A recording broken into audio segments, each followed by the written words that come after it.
জকা আজি এয়া মাছ আনিছিলে মায়ে একদম পুৰা লোকেল মাছ হয় এইটো পৰুৱাটো ক'ৰ পৰা আহি গ'ল টপকি গ'ল আৰু বাবা এয়া বাচি আছে মই মানে কেনেকৈ খাম বুলি ভাবিছোঁ জানে নাই এই যে মাছটোত যে চব মছলা চছলা চব সানি মেলি আদা নহৰু পিঁয়াজ এইবিলাক কি কি ধনিয়া চনিয়া চব যে মিক্স কৰি পেলাই যে বনায় এই তেনেকৈ খাম বুলি ভাবিছোঁ তো আপোনালোকে চাই থাককচোন হয়গৈ নহয়গৈ তলৰটো এই তিনিটাৰ ভিতৰত যোনটো ডাঙৰ হয় সেইটোকে মই কেনেকৈ শান্তি হয়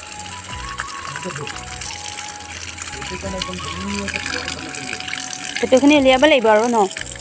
প্ৰথমতে ধুই লওঁ বাবাই ভাবিছে কি কৰি আছোঁ ইয়াত মই এইখিনি হৈছে আদা নহৰু আদা নহৰু আৰু পিঁয়াজ অকণমান হালধি দি দিছোঁ তাৰপিছতে চিলি পাউডাৰ অকণমান ধুনীয়া দেখিলেহে খাবলৈ মন যাব নিমখ মিঠাতেল অকণমান যেনে তেনে এই টোপোলাটো মই বান্ধিলোঁ চব কেইটা গাঁঠি দিছোঁ কেনেকৈ কেৰাহীটোত এতিয়া ধুনীয়াকৈ বহাই দিম বহাই দিয়াৰ পিছত পাছৰখিনি চাওঁচোন কি হয় এইয়া হৈয়ে গৈছে চব ধুনীয়া পাতকেইটা পূৰা জ্বলি গৈছে আৰু এতিয়া নমাই দিম এয়া গৰম দেই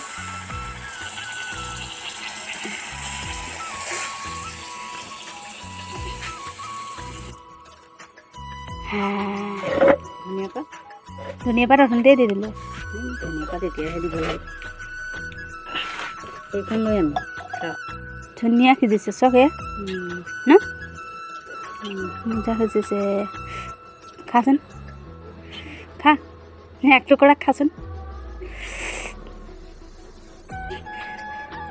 দুজনী বহি বহিয়ে এনেকৈ খাই দিওঁ আৰু ভাতৰ লগত নাখাওঁ ভাতৰ লগত বেলেগ আছে ন তো এনেকৈ খাম বুলি কৈ আছিলোঁ বহুত দিনৰ পৰা মই তো আজি খাই দিলোঁ আৰু এনেকুৱা সোৱাদ হৈছে ইমান টেষ্টি হৈছে নহয় আৰু আজিৰ ভিডিঅ'টো সামৰণি মাৰিলোঁ বাই বাই